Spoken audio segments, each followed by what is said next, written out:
প্রাণপ্রিয় মুসল্লি এবং মমিন মুত্তাকিন ভাইয়েরা, আমার দীর্ঘদিনের শখ ছিল পুরা কোরআন শরীফ তাফসির শোনার জন্য। আল্লাহ পাক আমাদেরকে আরও বেশি জানার তৌফিক দিছে। এই জন্য আমিও তাফসিরগুলো পড়তেছি, আপনারা শোনেন। আর বিশেষ করিয়া ডক্টর মিজানুর রহমান আজারের কোরআনকেও আমি বলতেছি, যাতে আপনাদের বুঝতে আরও সুবিধা হয়। সবাই একজনে পড়বেন আর একজনকে জানার জন্য শেয়ার করে দিবেন। আল্লাহ বলেন, বাবা মার সাথে করণীয় বর্জনীয় বিষয়গুলো নিয়ে আলোচনা হয়েছে।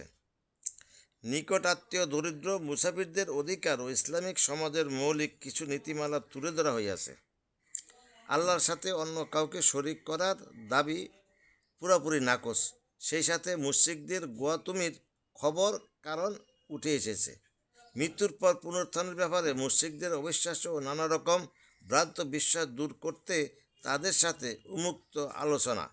সকল শয়তানি পাপের গোড়ায় আছে অহংকার। মানুষের উপর আল্লাহর অনুগ্রহ এবং পরকালের কিছু চিত্র তুলে ধরা হইয়াছে।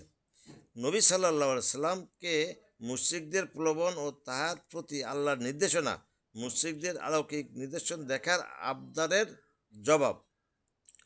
মুসা আলাইহিস সালামকে দেওয়া কিছু নিদর্শনের আলাপ, আল্লাহর পবিত্র নামগুলো উচ্চারণ করে করে তার কাছে দোয়া করার আহ্বান। Case study. তোমার রব যাকে চান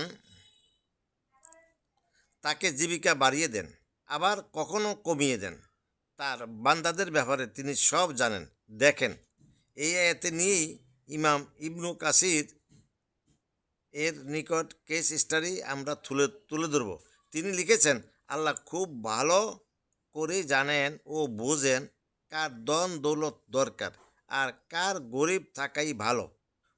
কোনো বান্দার জন্য দরিদ্রতম উত্তম, কেননা সে যদি ধনী হতো তাহলে তার দিন ক্ষতির মুখে পড়ত। আবার কোনো বান্দার ক্ষেত্রে টাকা পয়সাওয়ালা হওয়াই ভালো, কেননা সে গরিব হলে তার দিন ঝুঁকিতে পড়ত। এর বাইরেও আরেকটা দিক আছে।